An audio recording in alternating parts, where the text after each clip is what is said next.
Once again, isang mapagpala pong gabi sa ating lahat. Amen. Are we blessed po tonight? Amen. Blessed na po ano? Amen po? More. Lalo po tayong i-bless ng Lord. Amen. Hallelujah. Amen. Sige po. Once again, isang mapagpala pong gabi sa ating lahat. Let us not miss this opportunity to hear, amen po, kung ano po yung mensahe ng ating Panginoon, kung ano po yung nais ituro po ng Lord sa bawat isa sa atin ngayong gabi. Amen. It is lahat po ng mensahe ng Lord ay talagang napakasarap pakinggan, exciting malaman. Amen po. So, sabay-sabay po nating i-prepare yung ating mga Bible para po masundan po natin yung ating scripture tonight po. Amen. So, sige po, huwag na po nating patagalin. Before we start, let us pray. Hallelujah. Yes, Lord God. Hallelujah. Hallelujah. We worship and glorify your name, Panginoon.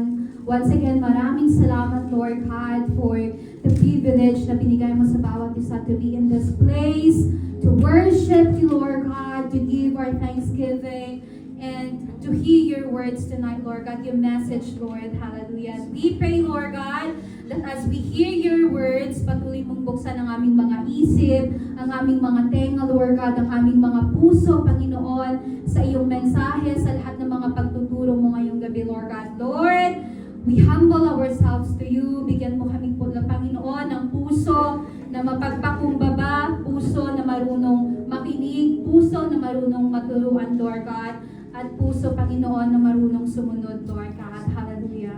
Lord, use me as an empty vessel, Lord God, that your Holy Spirit ang patuloy po na magturo sa bawat isa ngayong gabi, Panginoon. Ikaw po, Lord God, ang magpuno sa lahat po ng pagkukulang, Panginoon, at wala pong ibang madadakila, maitataas, Lord God, sa iyong mga mensahe, kundi ang iyong pangalan, dakilang pangalan, Lord God. Once again, Lord, use this to glory, honor, praises, and thanksgiving in Jesus' name. Amen. Hallelujah. Sige po. So, ang ating pong Word of God tonight ay makikita po sa Book of Jonah, chapter 3, verse 1 to 3. Basahin ko po. I'm using the New Living Translation version. Jonah 3, 1 to 3. Then the Lord spoke to Jonah a second time. Get up and go to the great city of Nineveh and deliver the message I have given you. This time, Jonah obeyed the Lord's command and went to Nineveh, a city so large that it took 3 days to see it all. Amen. Hallelujah. Once again, Lord, we thank you for your word.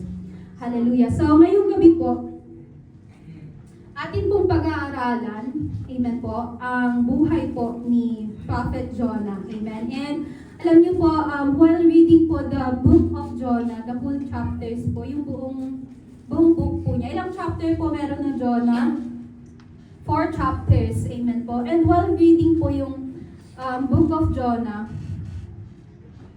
ang dami po natin pwedeng matutunan. Amen po. Dito sa kanyang buhay, kung paano po nag-work ang Lord, amen po, sa kanya and sa city of Nineveh. Nineveh, alam niyo po, ginugol ko po yun paano i-pronounce yung Nineveh. Pinapronounce ko pa yun kay Google. Nineveh daw ang pronunciation. Amen po. So, nung first po na nag-prepare po ako sa mensahe ng Lord, iba po yung message na ni-reveal sa akin. But while I keep reading and reading po, may iba pa pong tinuro ang Lord sa akin po. And yun po yung gusto ko din pong, nais ko din pong i-share sa bawat isa sa atin para po ma-encourage din po tayo just like paano po ako na-encourage sa salita ng Diyos. Amen. So yung title po ng yung ating Word of God tonight po is Not Qualified but Called.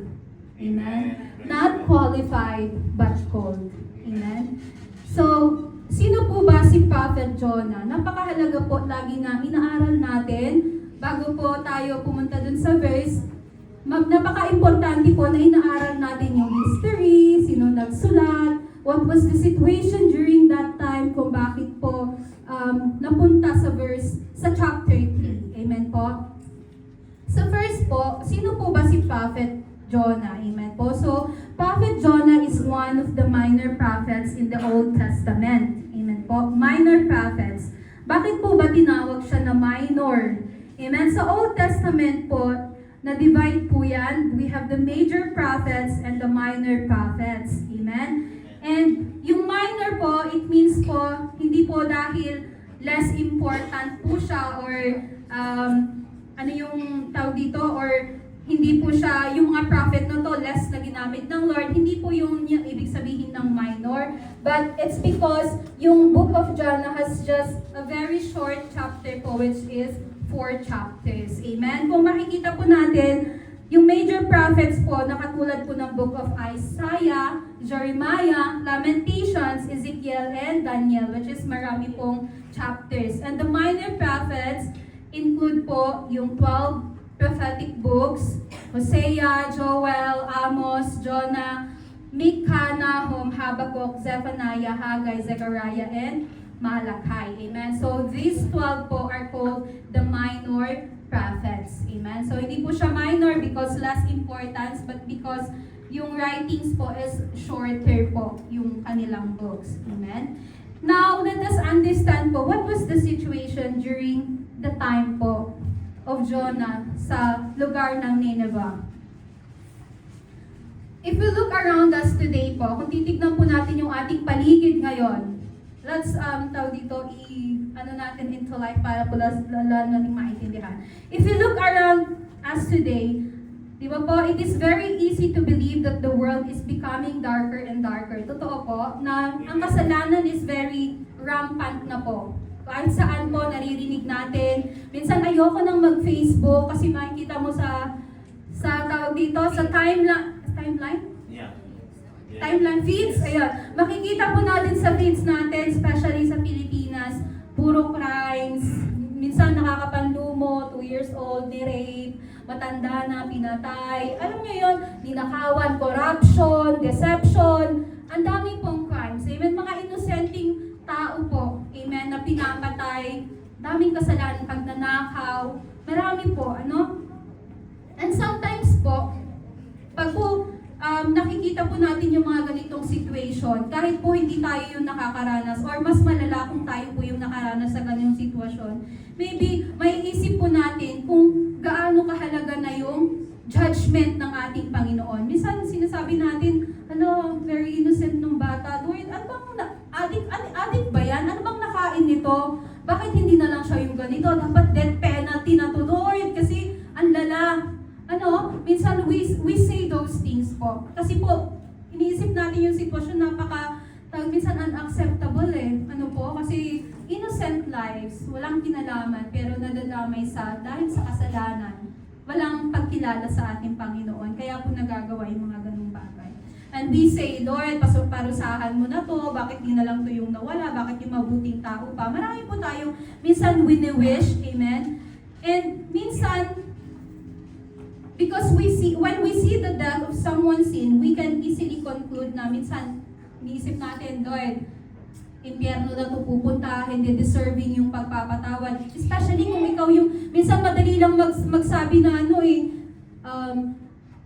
patawarin na yan, kasi effect lang yan ng droga, biktima lang din siya. Pag wala tayo sa sitwasyon, but what if tayo yung nirape ang anak, pinatay yung magulang na walang kalaban-laban. Ano po yung mararamdaman natin? Di ba? Lagi sasabihin natin na you don't deserve forgiveness.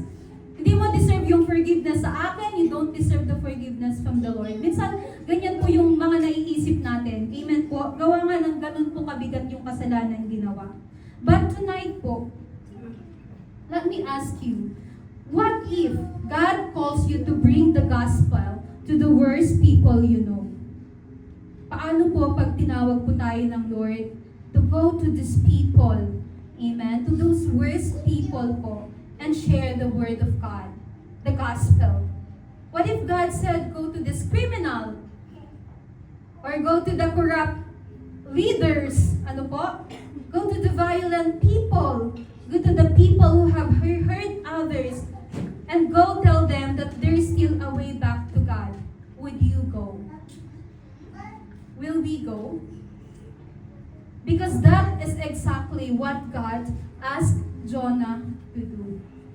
Yun po yung tinask po ng Lord na gawin po ni Jonah sa city of Nineveh, sa mga tao po doon.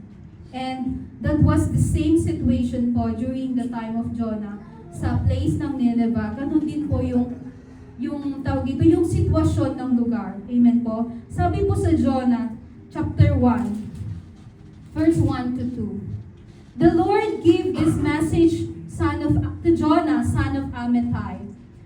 Get up and go to the great city of Nineveh. Announce my judgment against it because I have seen how wicked its people are. Wicked. How wicked people are. Amen po. So during this time po, yun po yung sitwasyon. Makasalanan po. Amen. Dami pong ginagawang krimen sa lugar ng Nineveh. Amen. Nineveh was a major city of the Assyrian Empire.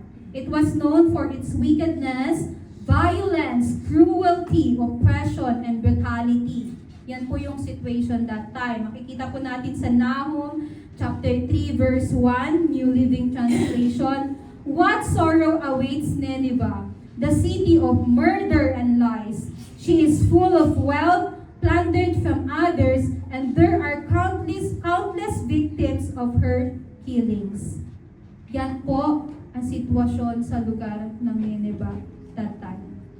And God Himself, sinabi nga niya doon sa verse 1 and 2. Sabi niya dito, and God Himself said, their wickedness has come up before me. Ganun na po siya ka-worst. Amen po. Na nakarating na sa Diyos, nakita na ng Diyos. Amen po. In other words, their evil was not hidden from God. Very exposed na po. Amen. God saw everything. He saw their violence, gaya nga sa ating verse, their injustice, their cruelty, and their sin, yung kanilang kasalanan. And Nineveh was not simply a city that needed a good advice. It was a city that already needed repentance. Amen? So, dahil po ganun po kabigat yung kasalanan doon sa place na yon, hindi na lang nila kailangan ng advice na, oy, bago na kayo, ganyan, yung simpleng advice. Hindi na po yung ganun lang ang kailangan nila, but ang kailangan na po nila is total repentance. Amen po? And makikita po natin dito na, dahil very sinful po yung place, God could simply destroy. Amen po? Pwede niyang sunugin na lang or ilubog na lang yung lugar ng Nineveh, pero hindi po ganyan yung puso ng ating Panginoon. Amen po? God does not delight in destroying people, but God desires people to turn back to Him. Amen po? So no matter gaano man makasalanan yung lugar na yan, yung mga tao doon, hindi po puso ng Lord na sirain na lang sila at tapusin. But ang puso po ng Lord, ang desire po ng Lord is the people to turn back to Him. Amen po. To repent at bumalik po sa ating Panginoon. Diba napakabuti po ng Lord? He give chances po. Amen? Amen. So sino po dito yung nakabasa na po sa Book of Jonah? Sino pong nakabasa na sa Book of Jonah? 4 chapters lang po yan ha. So madami na pong nakabasa ng Book of Jonah. Amen. So alam niyo na po yung kwento. Ikukwento ko pa ba? Sige, sum it up. Summarize po natin yung kwento ni Jonah. Amen. So nabasa po natin kanina, si Jonah po is a prophet na tinawag ng Lord para po pumunta sa great city of Nineveh and warn the people because of their wickedness had come before God. Amen po. But Jonah, ano pong ginawa ni Jonah? Did not want to go to Nineveh. Instead, anong ginawa niya? He tried to run away from God. He went down to the port of Joppa and found a ship going to Tarshish. So hindi po sumunod si Jonah. Instead, he went the other direction sa Tarshish, amen po, which was in the opposite direction of Nineveh. Jonah paid for the journey and boarded the ship. So, sumakay po siya ng barko. Amen po? While Jonah was on the ship, God sent a powerful storm over the sea. So, habang si Jonah po ay nasa ship, nagkaroon po ng malakas na bagyo. The storm became so severe that the sailors were afraid the ship would sink. So they prayed to their gods and threw cargo into the sea to make the ship lighter. So natakot po yung mga kasama po ni Jonah din po sa ship. Natakot din po sila doon. So anong ginawa nila? Nagbawas sila ng karga para po hindi lumubog yung kanilang ship. And of course, they prayed to their gods. Meanwhile, nakita po nila si Jonah was sleeping below the deck. The sailors woke Jonah and asked him who he was and why this terrible storm had come upon them. Jonah told them that he worshipped the Lord, the God of heaven, who made the sea and the land. He also admitted that he was running away from the Lord. So tinanong siya, habang nagkakagulo sila, kalmado siya natutulog sa lower deck. So tinanong po siya kung ano po yung ginawa niya. Amen po? At first, the sailors tried to row back to the land, but they could... Nabasa ko ba yun? The sailors became even more afraid and asked Jonah what they should do. So, tinanong po nila si Jonah kung anong dapat gawin. Kasi inadmit nga niya na tinakbuhan niya ang Lord. So, Jonah told them to throw him into the sea because he knew the storm was happening because of him. Alam niya na yung reason kung bakit po may storm is because of him. Amen po? At first, the sailors tried to row back to land. Tinatry po nilang bumalik sa lupa. But they could not overcome the storm. Finally, they throw Jonah into the sea. Immediately, the sea became calm. So, once nung pagkatapon na po nila sa dagat si Jonah, kumalma na po ang dagat. The sailors were amazed and worshipped the Lord. But God had not abandoned Jonah. God provided a great fish to swallow Jonah. Diba ito yung familiar po na alam nating kwento? Si Jonah, yung kinain ng malaking isda. Yan po yung alam nating story, no? And Jonah remained inside the fish for 3 days and 3 nights. While inside the fish, so si Jonah, kinain po ng malaking isda, amen, and nagstay po dyan siya ng 3 araw at 3 gabi. And while inside the fish, Jonah prayed to God. He recognized God's power and cried out to Him for help. Nakikita po natin yan sa chapter 2, Book of Jonah chapter 2, when Jonah prayed po sa ating Panginoon na nasa loob po siya ng tiyan ng isda. Saan na yun?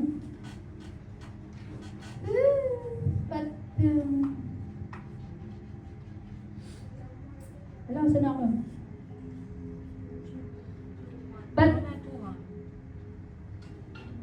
But God had not abandoned Jonah. God provides a great fish to swallow Jonah, and Jonah remained inside the fish for 3 days and 3 nights.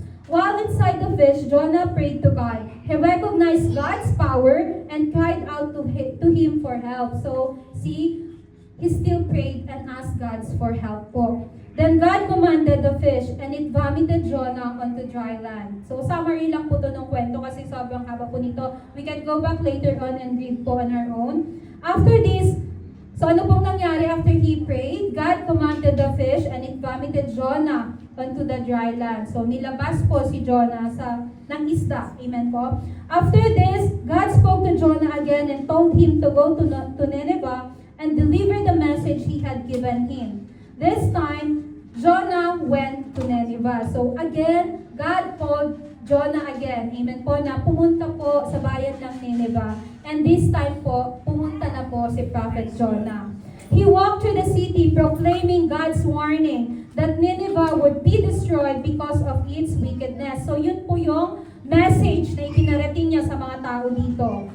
Nagbigay po siya ng warning na masisira po yung lugar na yon dahil sa kasalanan, because of their wickedness. The people of Nineveh believed God. So naniwala po yung mga tao sa ating Panginoon. They stopped what they are doing, fasted, and put on sackcloth as a sign of repentance. So anong ginawa nila? Tumigil sila sa mga kasalanan kanilang ginagawa. Nag-fast sila and put on sackcloth as a sign of repentance. Pagsisisi. Amen po? Even the king humbled himself and commanded people to turn away from their evil ways and cry out to God. So, nagkaroon po ng pagbabago nung na-receive po nila yung warning from the Lord. When God saw that the people had turned away from their wickedness, He showed them mercy and did not destroy the city. But Jonah was unhappy about this. He became angry because he had wanted Nineveh to be judged. Jonah went outside the city and sat down, waiting to see what would happen to Nineveh. God provided a plan to give Jonah shade. Jonah was happy about the plan, but the next day, God sent a worm that damaged the plant. Ito na po yung last chapter. And it withered. Then God sent a hot east wind, and Jonah became miserable. God used the situation to teach Jonah about compassion. Jonah cared deeply about the plant, even though he had not created it or made it grow. God then pointed out that he had even greater reason to care about the thousands of people living in Nineveh. Amen po. So ngayon po, kung nakinig po tayo dun sa question, isa pong tanong, bakit po nung unang pagtawag ng Lord kay Jonah to go and send a message of warning, ay hindi po siya tumugon sa Lord. Instead po, pumunta po siya sa ibang direction. Bakit po? Kung nakinig po tayo. You want the Nineveh to perish. Amen. Yeah, one time po, during po yung first disciple training po ng batch 6, I remember Hannah asking the same question to his Kuya Dondy. Bakit daw si Jonah hindi sumunod sa Lord? And I think Pastor told her to read. And I think she understood it. Nakuha po niya. Naintindihan po niya yung reason. Alam niyo po, nung hindi ko pa po masyadong binabasa yung Book of Jonah, akala ko disobedient lang talaga si Jonah. At ayaw niya lang talagang sumunod sa Lord. Akala ko yun po yung reason niya kung bakit po siya hindi sumunod. But sa atin pong pagbabasa, mauunawaan po natin na gusto po ni Jonah na mapunish, amen po, yung lugar ng Nineveh, yung mga tao doon, because sa kanilang kasalanan, how sinful are they, gusto ni Jonah, Lord, hindi sila deserve mapatawad. Dapat punishment ang maibigay sa kanila, kaya ayaw niyang ibigay yung warning sa mga tao kasi gusto niyang mapunish sila. Yun po pala yung main reason kung bakit po hindi sumunod si Jonah sa pinapagawa po ng Lord. Amen po? Jonah was a reluctant prophet, called and given a mission from God, but chose to run away and disobey. And like Jonah, we may have to do things in life that we don't do. Sometimes we find ourselves wanting to turn and run. Amen po? Sometimes we are like Jonah. When God asks us to do something, sometimes we tend to run. Amen? Tatakbuhan natin yung Lord. Amen po? Because we have a lot of reasons. It may not be like Jonah, na gusto nating, hayaan mo na Lord, matigas ang ulo niyan eh. Hayaan mo lang doon na sa, kung saan na mapunta Lord, matigas ang ulo. Ilang beses ko nang sinabihan, di naman nakikinig. Maybe hindi po yun yung reason natin. Marami po tayong reason kung bakit hindi po tayo nag-o-obey sa Lord. Amen? Jonah disobeyed God. Kahit na tinawag siya, and sometimes ganito po tayo. Tinawag tayo ng Diyos, we already encountered the Lord, and yet minsan nagagawa pa rin po nating talikuran at takbuhan ang Lord. Amen? Kasi po minsan yung pinapagawa po sa atin ng Lord, hindi po komportable sa atin. Amen? When God asks you to, anak, come in the church, serve the people. Amen po? Or, anak, come, preach the word, evangelize, share the word of God. Minsan we don't go kasi we don't want to be rejected. Ang init ng panahon. Ang init ng panahon, very uncomfortable. Amen po? Sometimes it will cost us a lot of energy. Amen po? Our finances, marami pong reason. Amen? And sometimes we may even say or answer the Lord, ayoko. Ano pa po? Uncomfortable, nakakapagod, magastos, lagi na lang nasa Bible study. Ano pa? Pamasahe na naman, papahinga na lang ako, Bible study na naman, matutulog na lang ako, pupuyat na naman. Maraming reason. Ano ba? Kung minsan, bakit hindi po tayo nakakapag-obey sa pinapagawa sa atin ng Lord. Amen po? Sometimes, we want God's blessing without God's assignment. Tama po? Minsan, we just want blessing, but we don't want God's assignment. Sometimes, we want God's comfort without God's calling. Amen? Naintindihan niyo po yun? Sometimes, we want God's comfort without God's calling. I'll cite you an example. Yes, we come to the church.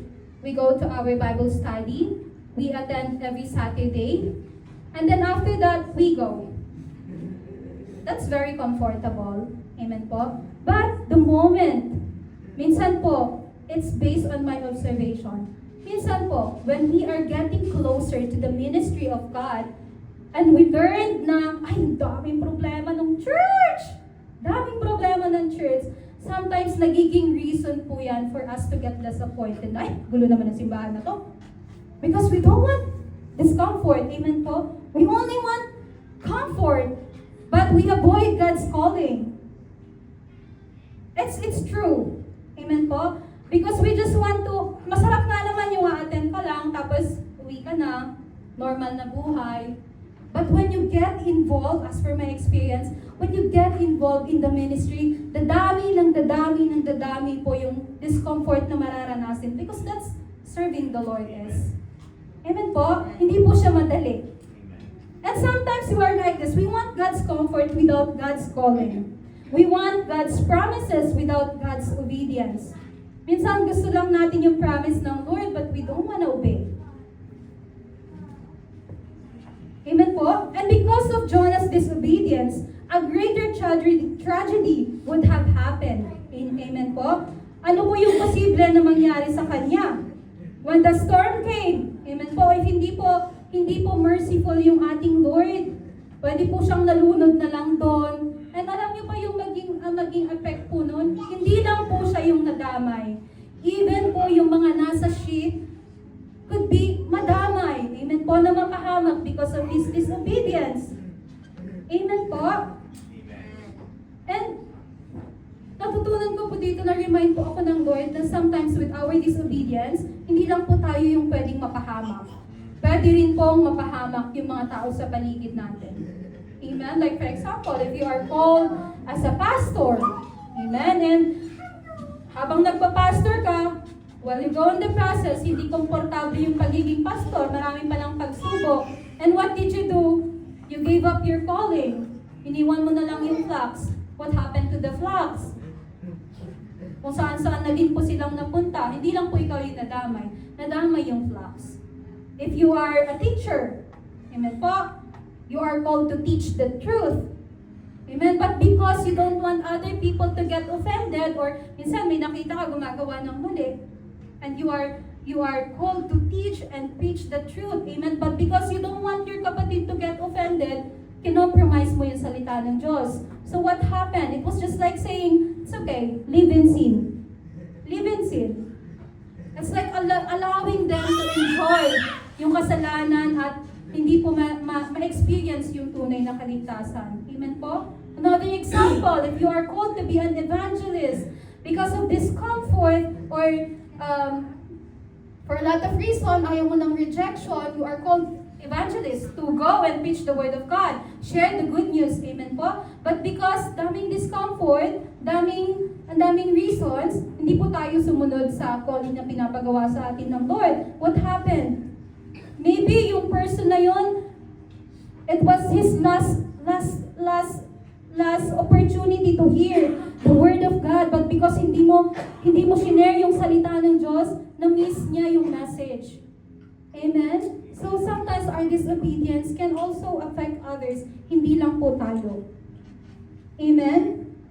Amen. Marami pa po tayong reasons. Amen? Sometimes hindi lang po yung mga ganyang bagay, but ourselves as well. We ask God, Lord, am I qualified? Hindi lang po yung mga rason na yun ha, marami pa pong reason. Lord, am I qualified to go? Am I qualified to be a pastor? Am I qualified to be a teacher? A tambouriner, a worship leader? Am I qualified, Lord? Lord, are you sure you want to use me? Marami po tayong question. Lord, mas magaling kaysa sa akin. Mas maraming may mas alam. Sila na lang ang gamitin mo. Lord, mas malalim na spiritual. Ako, pasimula pa lang. Lord, I'm not perfect. Lord, ang dami kong failures. Amen po? Those questions ay nagiging reason po. Amen? Para po, hindi tayo mag-obey sa Lord. Amen? Sometimes po, we disqualify ourselves. We look at our past and say, Lord, tinalikuran kita noon, or makasalanan ako noon. Amen po? We say, God, you cannot use someone like me. And sometimes we even say, I'm not good enough. Or maybe, God can use other people but not me. Amen po? Pero makikita po natin dito sa book of Jonah. Nung nag-disobey po si Jonah, yes, God can simply choose other people po. Amen? Para po gawin yung pinapagawa ng Lord. To give warning sa city of Nineveh. Yes, God can just call someone else to do the work for Him and let Jonah mamatay na lang po doon sa tiyan ng isda. But you know what? God is so good po. Amen? That despite Jonah's disobedience, He called him again. Amen? Na despite po, nung una po, hindi po sumunod si Jonah, tinawag pa rin po siya ng Diyos. Yun na po yung ating verse sa chapter 3, verse 1 to 3. Amen po? Amen. And dito po natin matututunan that our disobedience, amen po, our failures po, does not cancel God's calling. Our failure does not cancel God's calling. Kasi po, Jonas failed, but God didn't cancel his calling. He called him again. Amen po? And ginamit pa rin po niya para po maibigay yung warning sa city of Nineveh.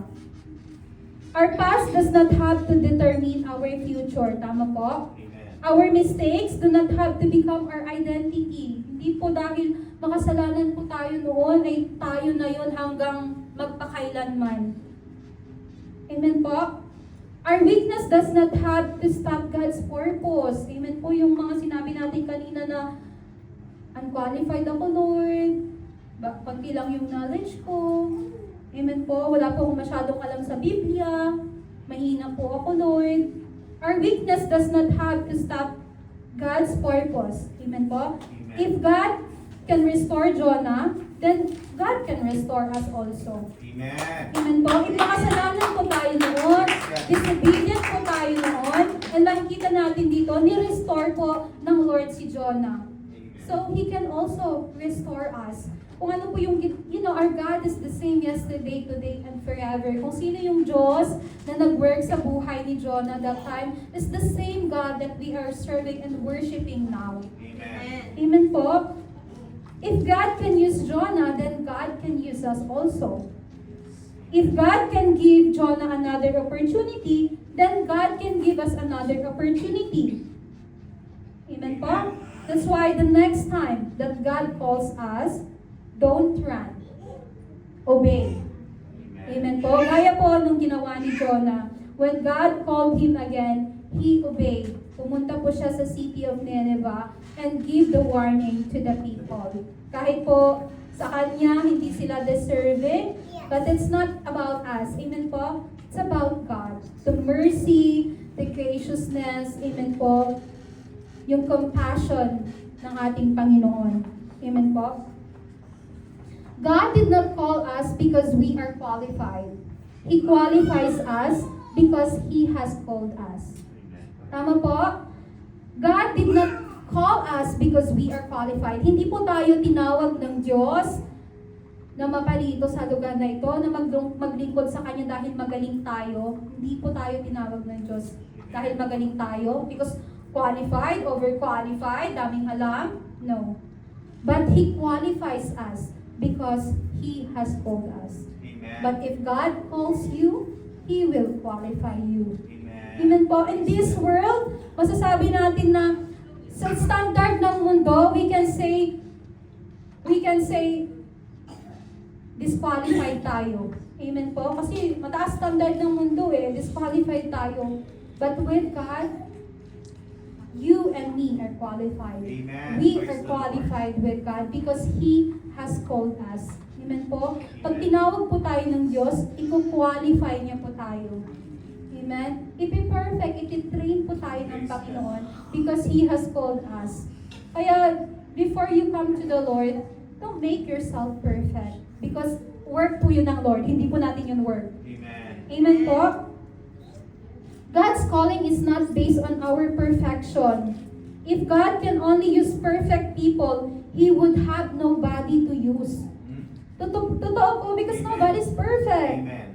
Walang perfect na pastor, walang perfect na teacher, walang perfect na evangelist, walang perfect na worship leader, tambouriner, whatever ministry, walang perfect na ushers dyan, walang perfect na media team, walang Kristiyanong perfecto. Amen. Amen po? No one is perfect. We all have moments po that we fall short, but our failures do not surprise God. Yung failures po natin does not surprise God. He knows that we are human. There will be time we are going to fail. Tama po? God knew who Jonah was when He called him. Kilala po ng Diyos si Jonah bago pa niya siya tawagin. And God knew Jonah would fail. Alam ng Diyos, God is all-knowing. Alam ng Diyos, Jonah would fail. Yet God still called him. Tama po? The same with us.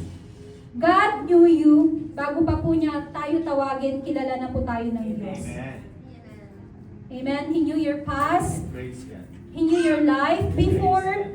Yung strength mo, yung weaknesses mo, alam yan ng Lord.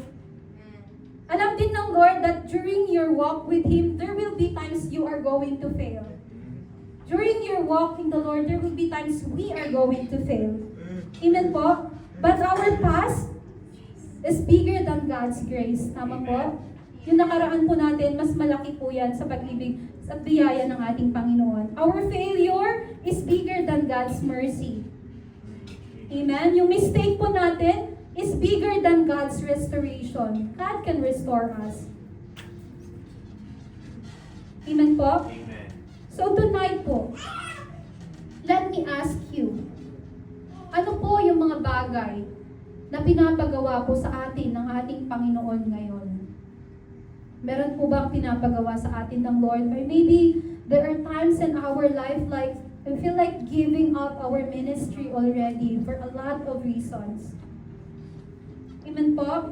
Is God calling you to serve? Ano pa? To preach His word? Ano pa? To teach? Evangelize? Ano pa?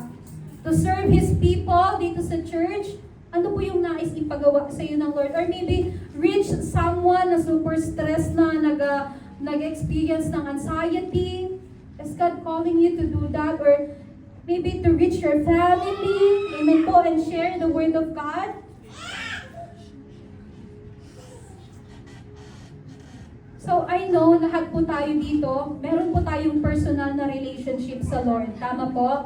Amen. Meron tayong personal na relationship sa Lord and alam po natin kung ano po yung pinapagawa ng Lord sa atin ngayon. Hindi ko po alam kung ano po yung pinapagawa ng Lord sa bawat isa sa atin, but I know, lahat po tayo, alam po natin kung ano po yung pinapagawa ng Lord sa atin. Amen. Serving God is not an earned position. Ito po lagi nating tandaan. Amen. No one qualifies for God's service, but God still asks us to carry out His work. Wala pong qualified, amen, to do His work. But God, lagi niyo pong alalahanin, tinawag po tayo ng Diyos, kaya ito-qualify niya po tayo. Amen. You may yet have another chance. Amen po? Binibigyan po tayo ulit ng ating Lord. Tonight, we are being reminded that God is giving us another chance, amen po, to do kung ano po yung ipinapagawa niya sa atin. But, kailangan po balanse tayo. Amen? Not because God is a God of chances and second chance. Hindi po to dapat maging reason para po we keep disobeying God. Amen po? Kasi iniisip natin, binabalanse ko lang po yung because maybe we'll say, oh, God is a forgiving God. He's gracious. He's merciful. That is very true. But huwag po natin kalimutan that He is also a just God. Amen? Huwag po natin gamitin yung grace ng Lord para po paulit-ulit na mag-disobey dahil alam natin na papatawarin tayo ng Lord. Hindi po yun yung nais na ituro po sa ating ng Lord. But, grace is not a permission to remain disobedient. Grace gives us the opportunity to return to obedience. Amen? God called Jonah again, and Jonah obeyed the word of God. Amen? So the same with us. Tonight, God is calling us again to do His word. Amen po? We cannot seek God's love. Conclusion na po tayo. We cannot seek God's love and run from Him at the same time. Diba po? We seek God and at the same time we run from Him. Jonah soon realized that no matter what he went, he couldn't get away from God. Kahit saan po tayo pumunta, hindi po natin kayang takbuhan ng ating Panginoon. But before Jonah could return to God, he first had to stop going in the opposite direction. What has God told you to do? If you want more of God's love and power, you must be willing to carry out the responsibilities He gives you. You cannot truly believe in God if you don't do what He says. Ano po ang sabi sa 1 John 2:3-6? We know that we have come to know Him if we keep His commandments. Amen. Amen? But if whoever says, I know Him, but does not do what He commands is a liar. And the truth is not in that person. Amen? So, as we say na kilala po natin ang Lord, tinanggap po natin ang Lord sa ating buhay, and then we should keep His commands. Amen? Dahil napaka-imposible po na sabihin natin naniniwala ka sa Diyos pero wala pong obedience sa ating buhay. It doesn't, hindi po sila nag-go together. Opposite po. Amen po? But if anyone obeys His word, love for God is, yung chapter 5 po to, ng John. 1 John. But if anyone obeys His word, love for God is truly made complete in them. This is how we know we are in Him. Whoever claims to live in Him must live as Jesus did. Amen po? Amen. So again, we are not qualified, but we are called by God. Amen?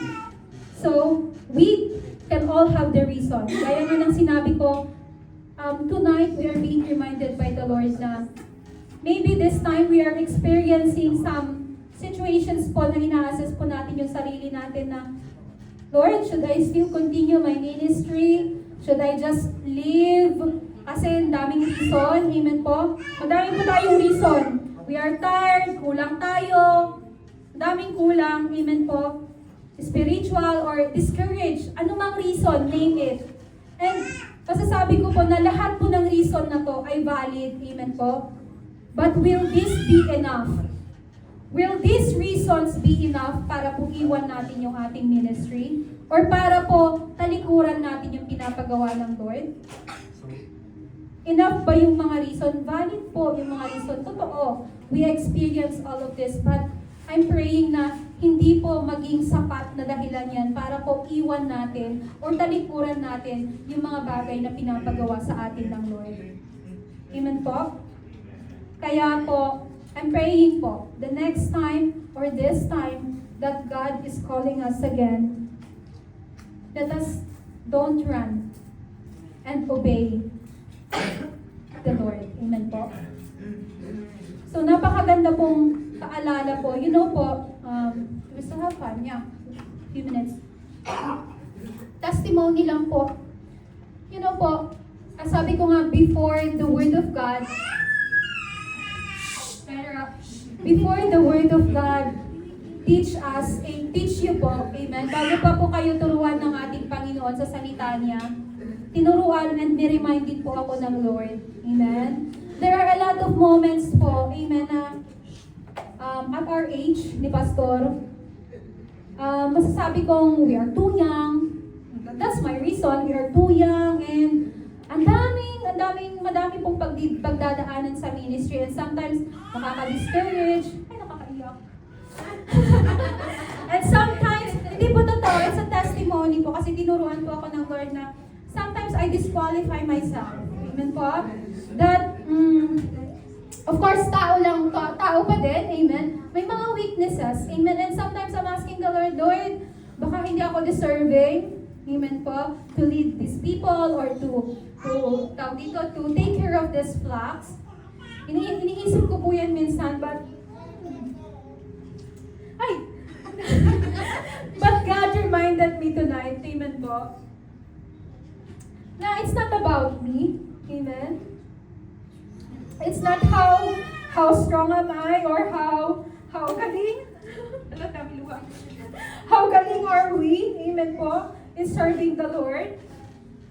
But yes, sa atin po, we are maybe disqualified, but hindi po natin maaalis sa ating mga isip na God called us. Amen po, for a purpose. Amen? Tinawag po tayo ng Diyos for a purpose. Alam po tayo. Dalawa to, pang sipo tsaka pang luwa. Para daw hindi mag-mix. So, God called us for a purpose. Amen po. Kaya let us not look on to our weaknesses.